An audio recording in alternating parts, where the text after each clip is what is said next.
Suscríbete a nuestro canal TVC Play y activa las notificaciones.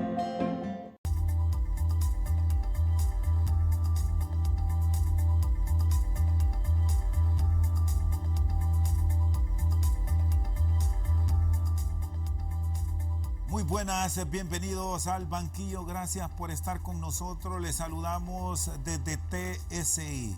Hoy vamos a revisar la aplicación de justicia en nuestro país, del papel que están desarrollando los entes contralores y fiscalizadores del Estado, y nos enfocaremos en los casos emblemáticos que en las últimas horas se han presentado ante los tribunales correspondientes. Nos acompaña el doctor Dagoberto Aspra, es especialista en Derecho Penal, fue director de investigaciones del Consejo Nacional Anticorrupción y tiene amplios conceptos alrededor de estos procesos de investigación y la lucha contra la corrupción. Abogado, gracias por acompañarnos. Feliz noche. Gracias, Chendo. Gracias por la entrevista. Gracias por la oportunidad de dirigirme a toda su teleaudiencia.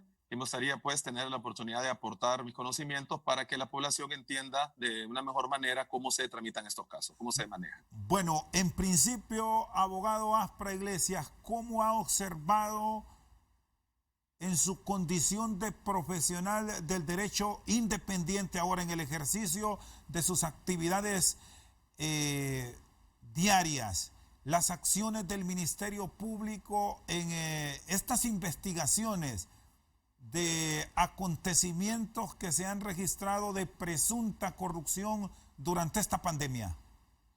Bueno, puntualmente el caso que nos ocupa y el que además ha atraído la atención del pueblo hondureño, el caso del señor Marco Bográn, quien fungió como director de Inves H. Hacía un comentario en la mañana que me preguntaban de cuál era mi percepción de las acciones del Ministerio Público. En primer momento yo las definí que me parecían unas acciones apresuradas del Ministerio Público a presentar un requerimiento fiscal en su momento y en el transcurso de la mañana presentaron un segundo requerimiento, en el sentido de que me parece que son los delitos de menor cuantía o de menor grado de afectación del bien jurídico protegido, para que ellos pudiesen presentar una acción a los tribunales. Sin embargo, dándole un poco de pensamiento y tratando de deducir cuál es la estrategia del Ministerio Público, de alguna manera me puedo aventurar a pensar de que el Ministerio Público está presentando esos dos casos que pueden percibirse de baja cuantía o de una mínima lesión, en el sentido de alguna manera asegurar la presencia de esta persona que está bajo investigaciones, tenerla bajo una medida cautelar de prisión preventiva, pues ellos han justificado la imposición de esta medida, a pesar de que la cuantía es baja, una cuantía de 100,000 lempiras en el primer caso, el segundo ya es una cuantía de 1.2 millones de lempiras, sin embargo son cuantías manejables, en el sentido de tenerlo recluido en un centro penal, creo que en este caso el primer batallón de infantería, a efecto de que él no pueda contaminar las fuentes de prueba. Ese fue el presupuesto que el Ministerio Público presentó al juez para que el juez determinara mandarlo a prisión preventiva, y negarle pues la sustitución de una medida menos gravosa, una medida cautelar diferente a la prisión preventiva. En ese orden de ideas, creo que el primer requerimiento fiscal, el de malversación de caudales públicos, por un gasto que se hizo a mi criterio innecesario, superfluo o a manera de despilfarro, 100,000 lempiras para que estuvieran 4 personas en una cuarentena en un hotel capitalino. Este delito el Ministerio Público, y va a pasar una prueba bien importante para ustedes televidentes, va a pasar una prueba donde se van a enfrentar los dos códigos penales que en su momento estuvo vigente, el Código Penal anterior cuando se cometieron los hechos que van a ser juzgados, y el Código actual. Va a haber un contraste entre esos dos códigos penales, y vamos a ver de que en el primer caso van a estar sujetos a la aplicación del Código Penal anterior. El Código Penal anterior era el código que estuvo vigente hasta el año 2002, y el nuevo Código Penal, al que muchos tildaron el Código de la Impunidad, el código que utilizaron los corruptos, los ladrones, los pícaros para blindarse. Y ahora vamos a ver nosotros que el nuevo Código Penal trae 5 tipos penales de malversación de caudales públicos, y el Código Penal anterior solo tiene 3. Decía en la mañana en una entrevista que para mí el Ministerio Público este requerimiento fiscal solo lo puede enfrentar con uno de los tipos penales de malversación del Código Penal anterior, porque estos hechos fueron cometidos dentro de la vigencia del Código Penal anterior y es el que más le favorece al imputado. El código anterior le favorece en mayor manera al señor Marco Bográn que el código actual, que el código nuevo, ¿verdad? El que tildaron de código de la impunidad y de código de los corruptos, el código con el que se pretendía blindar los corruptos. Ustedes pueden ver, solo el código penal anterior solo tiene 3 tipos penales de malversación. El primero, un tipo penal por apropiación de fondos. O sea, le tienen que probar al señor Marco Bográn que esos 100.000 empiras él se los apropió, los ingresó en su patrimonio y tiene la disponibilidad de utilizarlos. Lo que entiendo yo en la hipótesis del caso o el hecho que se expone es de que se pagó una cantidad de dinero a un hotel y la factura es real. Los servicios se dieron a estas 4 personas, lo que hubo es un exceso de gasto. Pues, sin embargo, como les digo, el tipo penal con el que el Ministerio Público puede atacar este delito va a ser el tipo penal por apropiación, una malversación donde tienen que probarle que él se apropió el delito. Pues los otros 2 tipos penales que le quedan en el Código Penal anterior es un tipo penal por cambio de destino y un tipo penal por malversación culposa. Estos 2 tipos penales no conllevan una pena, una pena privativa de libertad, lo que conllevan es una pena de inhabilitación. Por lo cual, en este caso puntual, a él le favorece la aplicación del Código Penal anterior. Y lógicamente la defensa lo va a invocar, porque es lógicamente bajo el principio de retroactividad, es el tipo penal, es el Código Penal que a él más le favorece. En consecuencia, como le digo, en este caso, él sale ganando el Código Penal anterior, el Código Penal anterior es más favorable para el imputado. En el segundo caso veo algo bien curioso. Me preguntaban igual en la mañana y realmente no podía contestar esa pregunta. El tipo penal por el cual acusan a Marco Bográn en el segundo caso es abuso de autoridad. En el nuevo Código Penal desapareció ese tipo penal. Ya no ha sido despenalizado. Si ustedes tienen oportunidad de ver el Código Penal, el anterior, el código que estuvo vigente hasta hace poco, hasta el 25 de junio, tenía el delito de abuso de autoridad un supuesto en el que un funcionario, si no daba cumplimiento, si las órdenes que él emitía eran contrarias a la ley y contrarias a la Constitución, cometía el delito de abuso de autoridad. Este supuesto penal fue retirado. Tenía 5 supuestos penales, el tipo penal de abuso de autoridad ahora solo tiene 4. En consecuencia, no sé el Ministerio Público cómo va a enfrentar el segundo requerimiento fiscal, porque lógicamente los abogados le van a decir que esa figura, ese delito de abuso de autoridad ha sido despenalizado en el nuevo código. Entonces son situaciones que realmente estoy haciendo un esfuerzo grande para poder definir cuál es la estrategia del Ministerio Público para enfrentar una gran carga de investigación, una gran cantidad de casos que el señor Marco Bográn va a enfrentar en el futuro inmediato. Es decir, abogado Aspra Iglesias, que aquí estamos en un escenario donde la defensa frente al Ministerio Público como parte acusadora en los 2 procesos hasta ahora públicos, sí, en los 2 requerimientos fiscales que se han presentado, va a jugar en uno invocando el anterior código y en el otro proceso invocando el código vigente. El nuevo. Así haciendo, fíjense que, mire que esta oportunidad que tenemos con este caso que es emblemático de Marco Bográn, va a haber un enfrentamiento, como le digo, de los 2 códigos y se va a definir si realmente es el código de la impunidad del nuevo código. En la mañana expresaba que el nuevo código tiene un tipo penal es un tipo penal para mí, tipo penal de barrido, porque es administración desleal del patrimonio. Y le dice el tipo penal nuevo, ya en el nuevo código, que dice que fuera de todos los casos anteriores, el funcionario que administre de manera desleal el patrimonio y que genere un perjuicio a las finanzas incurre en este tipo penal, que este tipo penal es nuevo. Y en el anterior solo hay un tipo penal con que el Ministerio Público puede enfrentar este requerimiento fiscal y es el tipo penal por apropiación. En el segundo caso fue despenalizado, ya le favorece el nuevo código, porque en el anterior sí estaba contemplado esta acción como un delito de uso de autoridad, en el nuevo ya no lo está. Ahora, van a estar en los 2 códigos, cuál más me favorezca. Pero aquí hay un elemento nuevo que me gustaría que usted lo comparta con su experiencia adquirida a nivel de los tribunales de justicia y como ex investigador del Consejo Nacional Anticorrupción, y es el aseguramiento del principal investigado en 22 líneas que tiene el Ministerio Público. Cuando hablamos del aseguramiento es la detención que ha ordenado un juez, porque la Fiscalía por otro lado dijo que hay Reitero, 22 líneas de investigación, quedarían 20 pendientes y se espera que en este contexto de procesos a investigar estén los casos emblemáticos, los casos que el pueblo espera un proceso justo en base a todo lo que se ha dicho de presuntos actos de corrupción. Aquí sí ya entra para la aplicación el nuevo código o el anterior código. ¿Cómo se manejarían estos casos?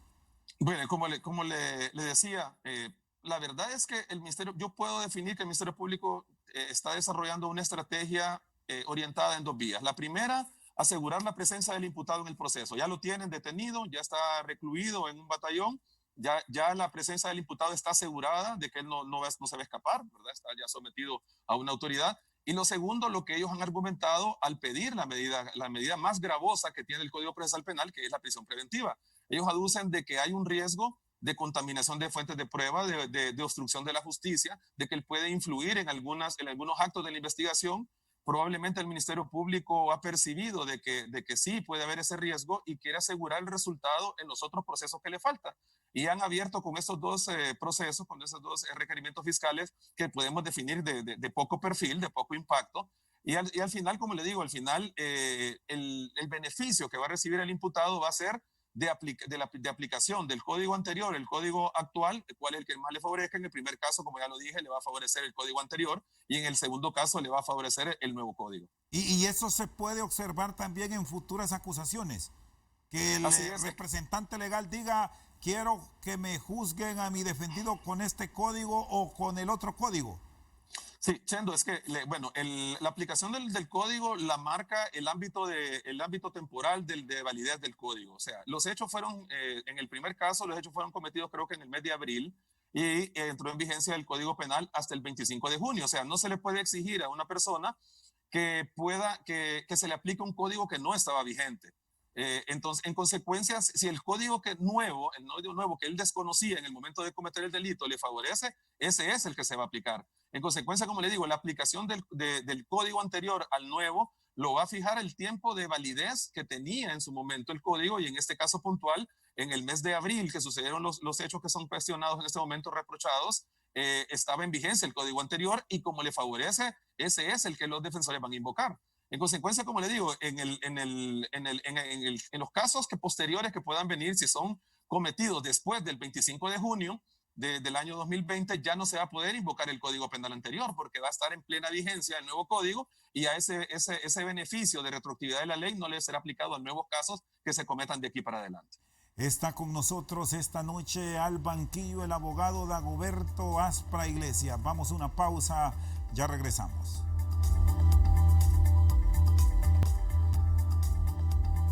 Seguimos al banquillo, está con nosotros el abogado Dagoberto Aspra Iglesias. Estos delitos por los cuales se ha presentado este requerimiento fiscal por parte del Ministerio Público son fiables. Bueno, recuerde, Chendo, que el artículo 184 en su momento fue reformado y se introdujo un catálogo de delitos que no eran sujetos a medidas sustitutivas diferentes a la prisión preventiva. Este artículo fue reformado y ha vuelto a tener el mismo contenido original que fue promulgado en el Código Procesal Penal del año 2002.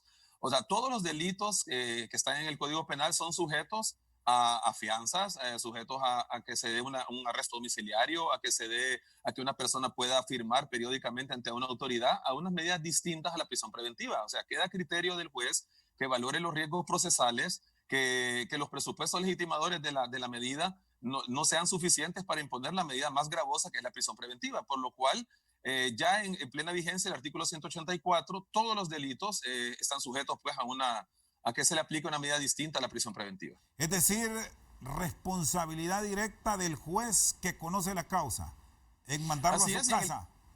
En el caso puntual, Chendo, yo creo que si ellos presentaran una fianza suficiente que respondiera por el perjuicio, ese sería el criterio más objetivo para que pueda fijar una fianza. Si él ofreciera una fianza, por ejemplo, en el segundo caso, por 1.2 millones de lempiras, puede ser un bien inmueble, puede ser un depósito en numerario, en una cuenta, Y el otro caso, que es 100.000 lempiras, si él depositara esos valores, al final 1.3 millones de lempiras por ambos casos, creo que el juez se vería prácticamente obligado a otorgar una fianza, aunque lógicamente puede denegarla, a pesar de que la cuantía sea superior, se puede ofrecer una fianza superior a esa y el juez puede denegarlo, argumentando lógicamente que va a haber contaminación de medios de prueba, va a haber contaminación de la investigación y de algunos, puede afectar a algunos testigos, puede efectuar algunos actos de intimidación a las personas que están involucradas en los procesos, y por lo cual, a pesar de que se puede ofrecer una fianza, el juez puede valorar de que los riesgos procesales están ahí y puede denegarla.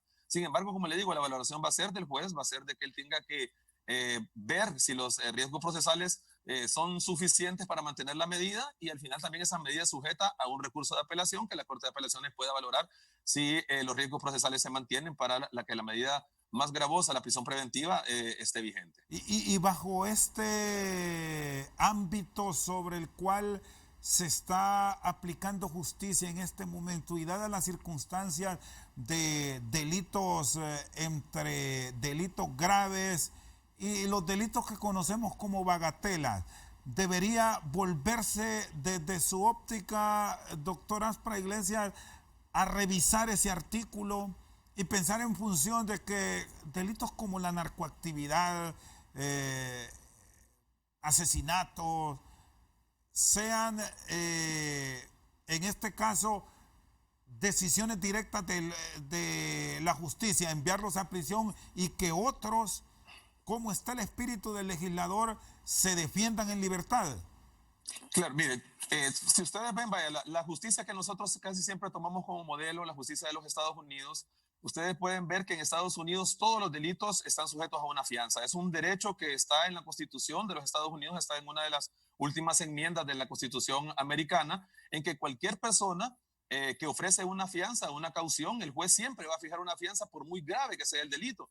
En ocasiones, en casos en los Estados Unidos, ustedes pueden ver que las fianzas son altas, pero si la persona pudiera conseguir la fianza, pudiera pagarla, él pudiera gozar de una libertad. O sea, en principio general, en la justicia de Estados Unidos, todos los delitos son fiables.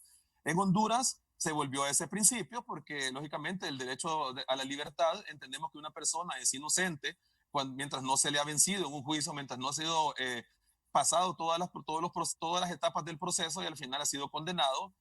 Al final, como le digo, él es un inocente y tiene derecho a mantenerse en libertad, que ese es un derecho primordial. En consecuencia, el espíritu del legislador y el espíritu del código mantiene de que se tenga ese beneficio, y la Constitución de la República también lo establece, de que ninguna persona podrá ir a la cárcel, podrá ser sometida a prisión si rinde una caución suficiente. El derecho a rendir fianza está en la Constitución de la República, por lo cual se retomó y se enmendó la reforma que en su momento se hizo, y se mantiene vigente hasta este momento de que una persona pueda ofrecer una fianza o pueda pedir la sustitución de una medida cautelar, y queda, como le digo, a criterio del juez. El juez va a valorar los presupuestos y al final, como le digo, es algo, la gente a veces no entiende cómo una persona que ha cometido un delito puede salir libre. La verdad es que hay una garantía que respalda que esa persona, en caso de fugarse, de abstraerse de la justicia, el depósito de la fianza va a ser adjudicada a favor del Estado, y lógicamente se le va a librar orden de captura a esta persona para que comparezca ante la justicia. ¿Esta sería ya una decisión exclusiva futuro del Congreso Nacional?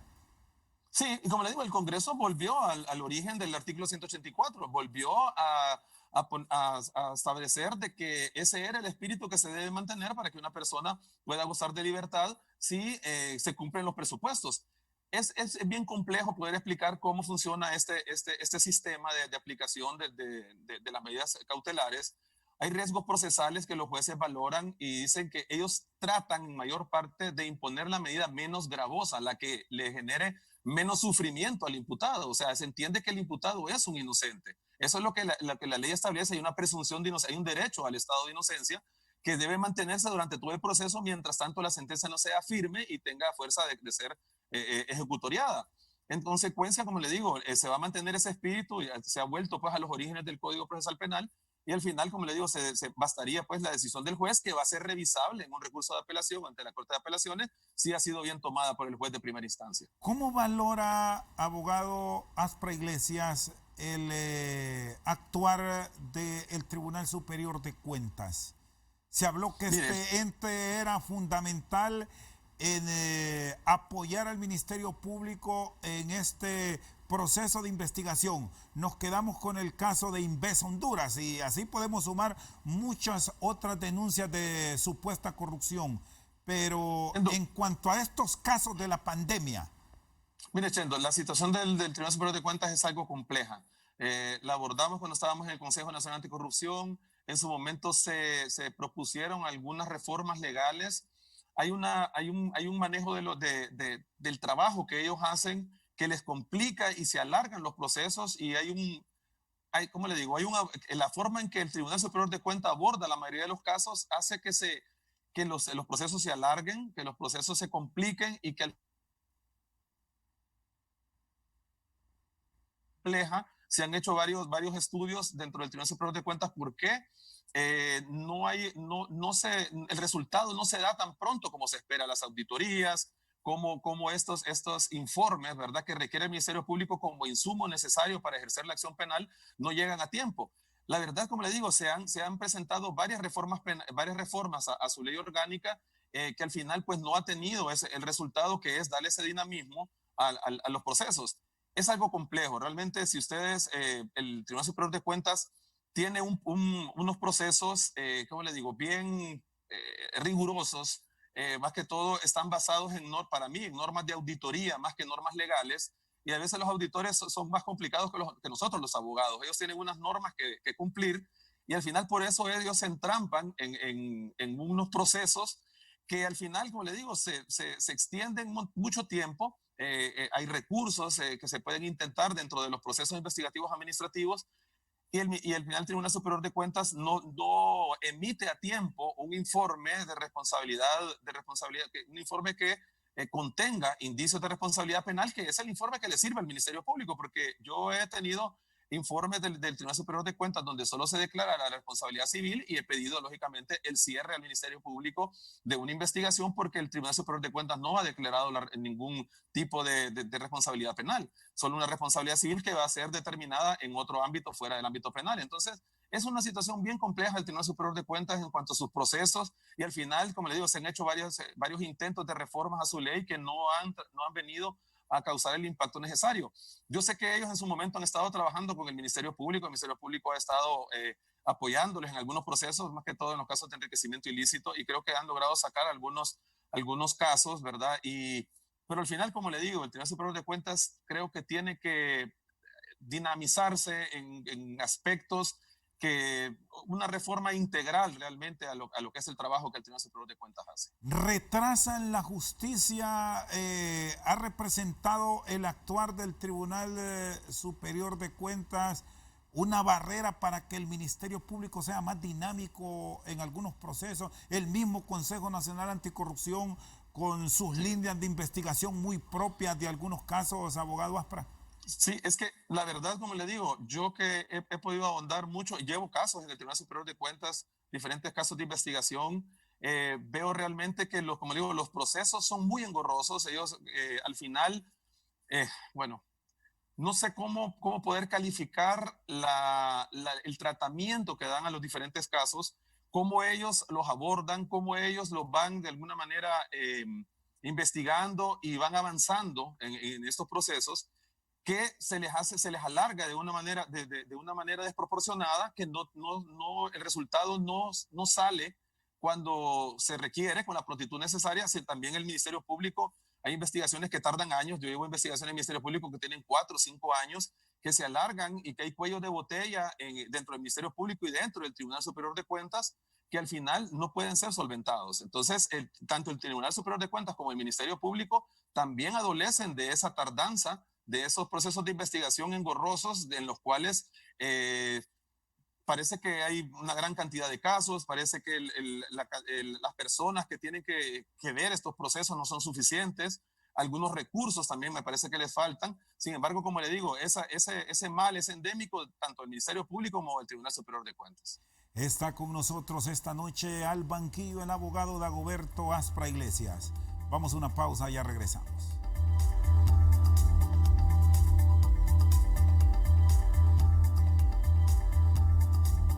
Seguimos bienvenidos al banquillo. Con nosotros el abogado Dagoberto Aspra Iglesias. ¿Por qué resulta tan complejo preparar requerimientos fiscales? Muy buena pregunta, Chendo. La población siempre exige... ¿Sabe por qué? Sí. Mire, los casos de corrupción conllevan una alta complejidad investigativa y lo vamos a confrontar con estos últimos dos casos que presentó el Ministerio Público. Yo creo que ellos han escogido abrir los requerimientos fiscales con casos que no requieren una alta complejidad investigativa. En el primer caso, una factura, se comprueba pues de que hubo una orden de compra, un pago por un servicio y al final pues no requiere una alta complejidad investigativa. En el segundo caso lo mismo, un contrato, un pago, no requiere una alta complejidad investigativa. En el caso de los hospitales, que es el caso emblemático, yo creo que es el que más interesa a nuestros televidentes, podemos ver que el Ministerio Público ha solicitado varias diligencias previas de investigación en el Juzgado Anticorrupción. Yo las he visto porque yo he estado en dos diligencias que no tienen nada que ver con el caso de los hospitales, pero sí he estado en dos diligencias y he podido ver que ellos han presentado pericias de vaciados telefónicos, pericias de algunos también vaciados de dispositivos electrónicos como discos duros, algunas memorias. Eso se hace con unos peritos expertos. También la defensa ha tenido derecho a que ellos puedan acreditar a un consultor, a una persona que también va a ver que el proceso se cumpla a favor del imputado. Esas pericias se hacen con control del juez porque implican, pues, lógicamente, la vulneración de algunos derechos individuales, como ser el derecho a la secretividad de las comunicaciones. Ellos han presentado varias pericias. Yo sé que tienen pericias financieras, tienen pericias relacionadas al avalúo de estos hospitales, al valor real, a su utilidad, a su eficacia, para que sirvan realmente para el propósito para que fueron comprados. Estas pericias son complejas, son amplias. Creo que no se han podido concluir porque lógicamente los hospitales no están funcionando. Para hacer esas pericias tiene que estar funcionando el hospital para poder ellos determinar si están cumpliendo la función para la cual fueron adquiridos. En consecuencia, también se han pedido algunas asistencias judiciales a diferentes países, Estados Unidos, Turquía, Guatemala y Panamá. Esas asistencias judiciales son unas solicitudes de información que se piden a los diferentes países y hay un proceso que va por diferentes etapas, pasa por diferentes autoridades y eso creo que es lo que ha atrasado un poco estas investigaciones. Creo que el Ministerio Público donde ha fallado es en tener una comunicación fluida con la ciudadanía, informarle qué es lo que está haciendo. Hasta el día de ayer yo vi un comunicado donde ellos expresan de que están a la espera de estas asistencias judiciales y están también a la espera de estas pericias, que se concluyan estas pericias, porque ellos consideran que son determinantes en sustentar un requerimiento fiscal por algún delito por la adquisición de estos hospitales. Entonces, lógicamente, hay algunos obstáculos que no pueden ser librados tan fácilmente. La investigación en casos de corrupción siempre conlleva una alta complejidad porque sabemos que hay diferentes actores en diferentes regiones, en diferentes jurisdicciones, y al final, como le digo, son técnicas que deben ser empleadas de la mejor manera para salvaguardar los derechos del imputado y que no vaya a haber ninguna causa de nulidad que pueda para ellos echar al piso todo el trabajo que ellos han hecho. Puntualmente, una de las asistencias que se ha pedido en Estados Unidos, se va a dar un informe de la ruta del dinero, el dinero que salió de Honduras y fue pagado a una de las cuentas del contratista, el señor Axel López. Estados Unidos va a informar cuál ha sido la ruta del dinero. Eso es muy importante en cuanto a la investigación para saber cuál ha sido el beneficiario final, cuál ha sido la forma en que estos recursos llegaron si es a pagar a alguno de los proveedores, si es a la construcción de los hospitales o hacia dónde llegaron. Me parece a mí que esta asistencia judicial es determinante en cuanto a poder definir cuál ha sido la ruta del dinero y quiénes han sido los beneficiarios finales que han recibido estos fondos. Abogado Aspra Iglesias, con su experiencia legal, advierte que este es el camino más rápido que tiene el Ministerio Público para llegar al punto final de este proceso, la ruta de cómo se manejó el recurso, porque hubo, según Inves Honduras, un depósito al señor Axel López por el valor de los 7 hospitales. Sí, ahí se sabrá cuál fue la distribución que en todo caso él pudo hacer al proveedor de los hospitales, al traslado de los hospitales, a la instalación de los hospitales, etcétera, etcétera. Me parece determinante esta investigación que se va a hacer en cuanto a la ruta del dinero. Me parece determinante saber cuál fue el beneficiario final que recibió los fondos, cómo fueron distribuidos, a quién se les fue pagado. Y yo creo que esa determinación de verdad de cómo se invirtieron los fondos va a ser, pues, va a ser importante en cuanto a la investigación.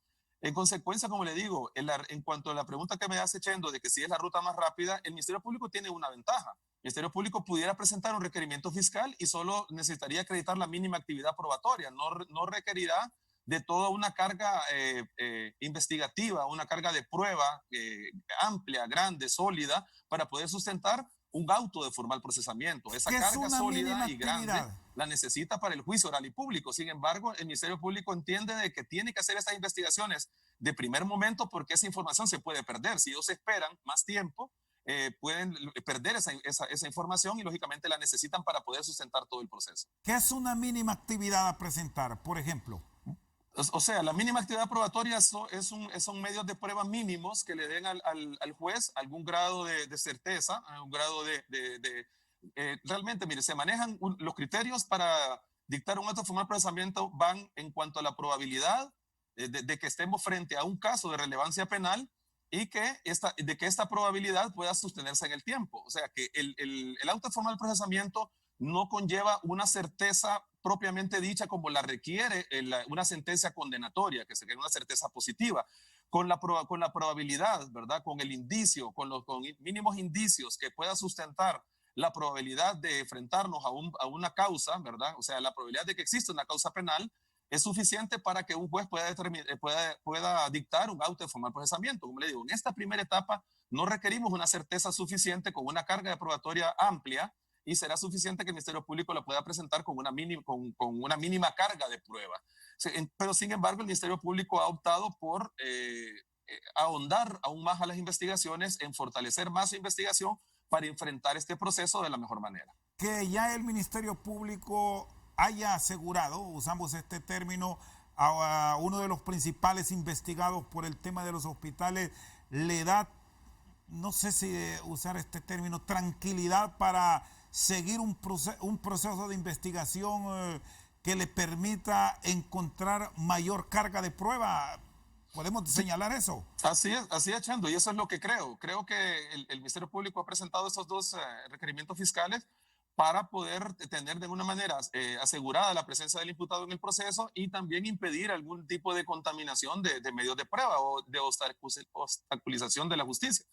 Entonces, como le digo, se van a cumplir estos dos propósitos y me parece pues que esa sería la estrategia que el Ministerio Público está echando a andar, porque no creo realmente que vayan a tomar a la ligera este caso, un caso emblemático donde yo creo que se está jugando el prestigio de la institución, donde el pueblo hondureño está expectante de cuál va a ser la actuación del Ministerio Público. Como le repito, lo que le ha faltado al Ministerio Público es informar con claridad, informar de manera amplia cuáles son las actuaciones, cuál es la ruta que está siguiendo, sin comprometer las investigaciones y sin comprometer la estrategia que va a seguir en este caso. Abogado Aspra Iglesias, y estar buscando documentación, que debemos decir es documentación real, no fotocopias, en Guatemala, o buscando información en Guatemala por el tema de la nacionalidad de Axel López, en Panamá, en Estados Unidos, en Turquía. ¿Qué tanto alarga un proceso de estos, una investigación?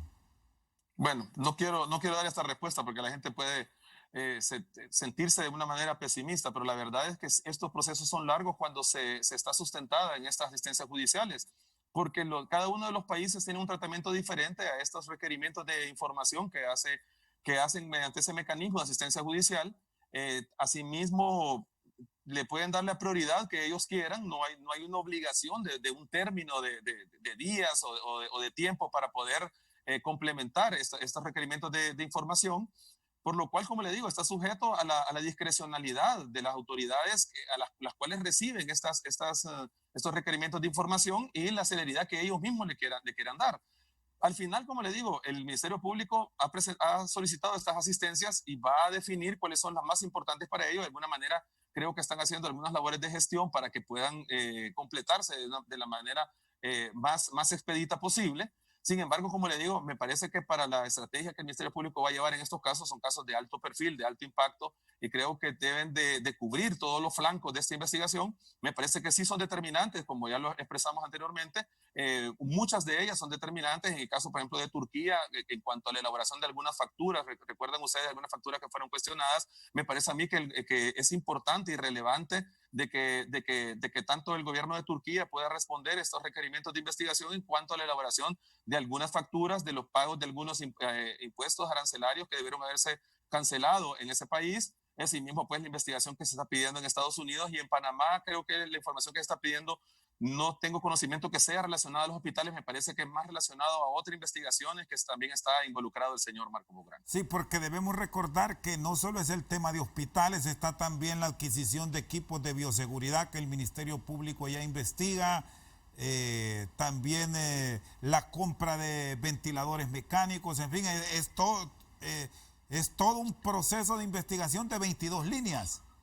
Sí, claro, y hasta la construcción de algunos planteles para que se puedan instalar estos hospitales también están sujetos a investigación. Bueno, ya el segundo requerimiento fiscal tiene que ver directamente con la adjudicación de un contrato a un familiar de él. Son muchas líneas de investigación las que el Ministerio Público está cubriendo. Yo creo que ellos van a priorizar. Yo recuerdo cuando trabajaba en el CNA, compartimos algunas experiencias con el Ministerio Público. Ellos lógicamente van a priorizar qué casos ellos pueden sacar rápidamente, qué casos con ellos pueden enfrentar la carga acusatoria contra el señor Marco Bográn, como lo han hecho en estos dos primeros casos, y esperaríamos, ¿verdad? Esperaríamos de que el próximo caso que se pudiera presentar sea un caso de alto impacto.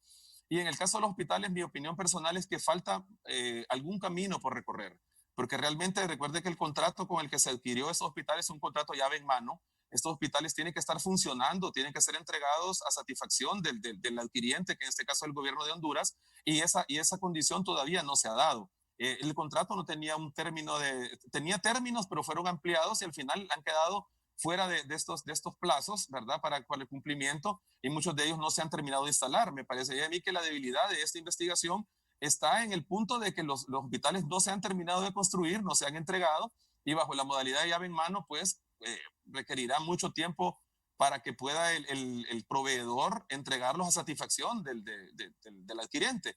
Pueden salir otras líneas de investigación en cuanto a la adquisición de productos de bioseguridad, que me parece que puede conllevar una menor carga probatoria, una menor complejidad, y creo que esas son las líneas de investigación que pueden salir por lo pronto, pero sí, lógicamente con la expectativa de que sean líneas de investigación de alto impacto. Está con nosotros al banquillo el abogado Dagoberto Aspra Iglesias. Vamos a una pausa, ya regresamos.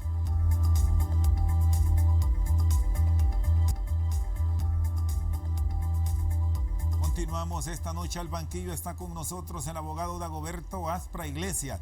Me decía que un punto que puede ser determinante en este proceso de investigación es escuchas telefónicas, que ya se presentaron o se presentarán pruebas, el haber secuestrado documentos, aparatos electrónicos, y que técnicos hayan descargado correos, intercambio de información a través de sistemas de comunicación privados pueden ser fundamentales. ¿Esto, abogado, se toma como una prueba real o cómo lo manejan los jueces? Cuéntenos con su experiencia. Ok, véanlo cómo lo está manejando puntualmente en este caso. Yo tuve conocimiento de que se presentó una diligencia de investigación ante el juzgado anticorrupción. Se presentó una diligencia por parte de la Fiscalía de Transparencia y Combate a la Corrupción Pública dirigida a la apertura de algunos dispositivos electrónicos que fueron secuestrados. No sé bajo qué contexto, no sé si en las oficinas de Inves o directamente el señor Marco Bográn, en el cual se solicitó el nombramiento de peritos oficiales para estas aperturas, con la presencia, lógicamente con la tutela del juez de garantías, el juez que tiene que garantizar pues que se observen el cumplimiento y la observancia de derechos que puedan afectar al imputado. En este caso, la defensa tuvo a bien presentar un consultor que va a acompañar estas pericias de extracción y siguiendo lógicamente todos los pasos de la cadena de custodia, que es lo que da la autenticidad de la prueba, y que esta prueba pueda servir en un proceso penal contra alguno de los imputados. Esa garantía de que la prueba ha sido obtenida de manera lícita va a servir para que el juez pueda valorarlo de la mejor manera y en el contexto del proceso. Al final, como le digo, se han presentado no solo esas pericias, se han presentado otras pericias financieras y pericias de que tienen relación con los avalúos. Yo he tenido conocimiento de que las partes han presentado cada una sus peritos en cuanto a la evaluación y lógicamente la operatividad y la funcionalidad, y también referente a que si cumplen pues los requisitos para los cuales fueron adquiridos estos hospitales. Todas esas pericias están en proceso, esas pericias se están realizando bajo la tutela de un juez de garantías, del juez del circuito anticorrupción, también lógicamente de los jueces de escuchas, que es un juez especializado para poder hacer estas intervenciones telefónicas, pero en el caso puntual son dispositivos que fueron en su momento secuestrados y que están siendo aperturados y cuyos informes van a constituir prueba de cargo, lógicamente, en contra de los investigados.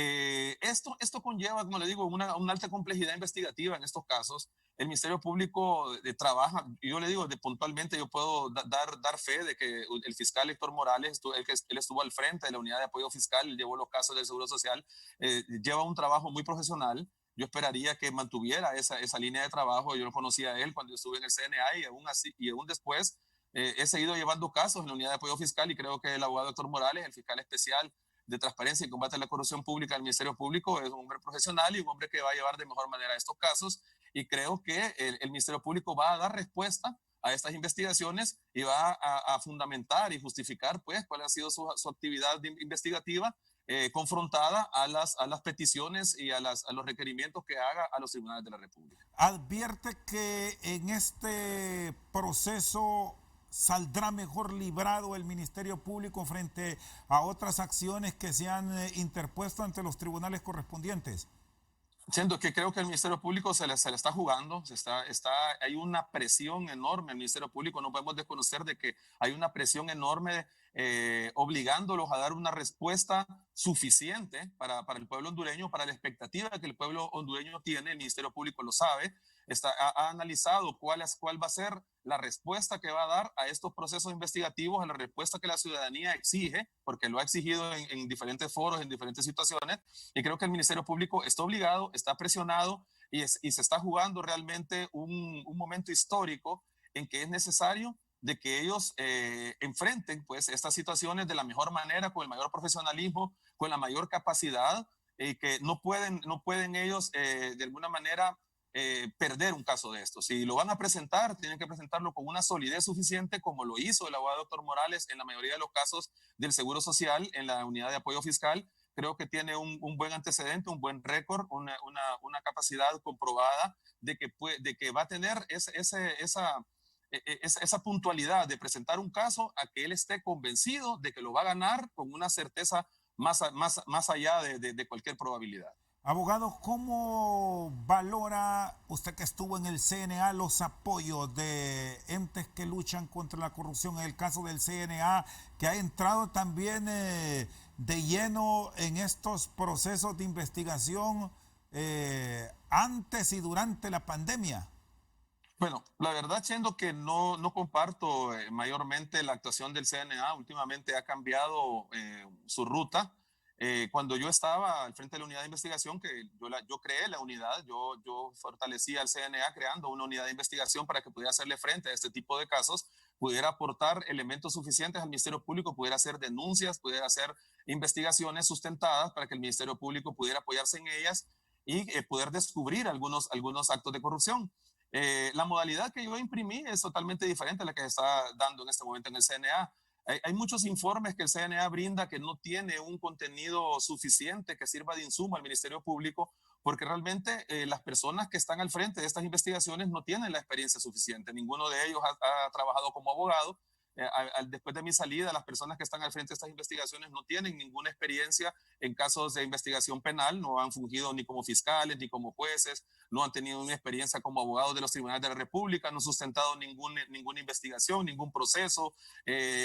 En consecuencia, el producto que está presentando el CNA deja mucho que desear a mi criterio. Son productos realmente donde ellos arman de pedazos, de restos de investigación y sacan de contexto muchas situaciones, lo van uniendo con algunos criterios subjetivos donde ellos utilizan términos como nos parece, como términos como es sospechoso que esto se haya hecho así. Son términos que no deben usarse en una investigación. Las investigaciones penales, las investigaciones de delitos están marcadas mayormente por la objetividad, por el profesionalismo.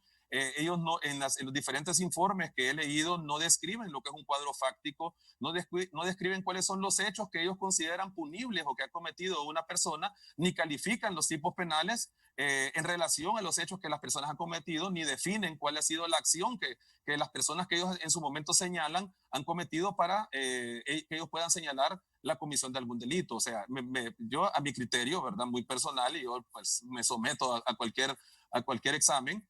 Los informes que nosotros hacíamos en su momento con las personas que integrábamos la unidad de investigación marcaban un rigor científico en la experiencia que yo pude tener como juez, como magistrado de Corte de Apelaciones y también con todo el trabajo que he realizado frente a los juzgados, con todos los casos y los recursos que yo he presentado. Hay un gran soporte de experiencia que ellos carecen en este momento. Y como le digo, me parece altamente cuestionable muchos informes que ellos presentan que al final lo que requieren más es un efecto mediático, ¿verdad? Ellos pretenden pues mantener, son informes que más sirven para redes sociales, más sirven para que la población que no maneja estos conceptos y estos procesos puedan percibir de que se está haciendo una investigación sólida y que el Ministerio Público al final no les hace caso. Es la queja que ellos presentan continuamente. Pero si ustedes ven, de las personas que conocemos del derecho penal, vemos que estos informes no sirven de insumo suficiente para que el Ministerio Público pueda presentar un requerimiento fiscal sustentado en estos informes. De los casos que usted llevó como investigados del CNA para el Ministerio Público, ¿cuántos fueron un verdadero sustento para requerimientos fiscales? Bueno, de los casos que yo investigué en 2 años, yo investigué 30 casos de corrupción, al menos 15 casos han sido judicializados, de los cuales hay líneas de investigación como la línea de empresa fachada o maletín, que nosotros pudimos descubrir dentro del Seguro Social. Son 11 empresas fachada, 333 millones de lempiras que fueron sustraídos bajo esa modalidad. De esa línea de investigación todavía se continúa, han salido varias líneas de investigación solo de esa que nosotros frente a la unidad de investigación pudimos presentar. Presentamos también denuncias de enriquecimiento ilícito al Tribunal Superior de Cuentas, que después de mi salida el CNA no ha podido presentar ninguna investigación por enriquecimiento ilícito. Yo siempre he creído que la corrupción se ataca investigando un patrimonio injustificado, investigando una riqueza que no tiene un soporte legal, que no tiene una justificación legal, que un funcionario público no puede adquirir con sus ingresos legales que él percibe como funcionario o que pueda obtener de otros actos lícitos. Entonces, ese examen, ese escrutinio que se le hizo en su momento a muchos funcionarios cuando yo estaba en el CNA, de investigaciones de enriquecimiento ilícito, se dejaron de hacer después de mi salida. Nosotros presentamos un caso muy emblemático de un empleado del Instituto Hondureño de Seguridad Social, que nosotros pudimos descubrir que él tenía 11 millones de lempiras, él no ganaba ni siquiera 21,000 lempiras. Fíjese que hay algo bien extraño en esta persona. Él no tenía la obligación de declarar al Tribunal Superior de Cuentas porque el sueldo que él tenía es inferior al que está establecido en el Tribunal Superior de Cuentas para tener la obligación de declarar su patrimonio año a año. Entonces él estaba fuera de la óptica del Tribunal Superior de Cuentas, y al final nosotros lo pudimos descubrir a él, que él ostentaba un gran patrimonio que no lo pudo justificar, son 11 millones de lempiras. La investigación finalizó en el Tribunal Superior de Cuentas, fue pasada al Ministerio Público para que presente el requerimiento fiscal, y los 11 millones se convirtieron al final como en 30, 40 millones que él nunca pudo justificar, ¿verdad? Entonces son de los casos emblemáticos que yo pude presentar, son al menos la mitad de los casos que yo presenté han sido judicializados. Después de mi salida, creo que solo uno de los casos que ellos han presentado, que es el caso de la primera dama, ha sido judicializado. Han presentado al menos 75 casos más, de los cuales 74 realmente el Ministerio Público no ha hecho mayor cosa con ellos. Muy bien, gracias, abogado, muy amable por habernos acompañado esta noche. Gracias, Chendo, gracias por la oportunidad. El abogado Dagoberto Aspra Iglesias con nosotros al banquillo. Por su sintonía, muchas gracias.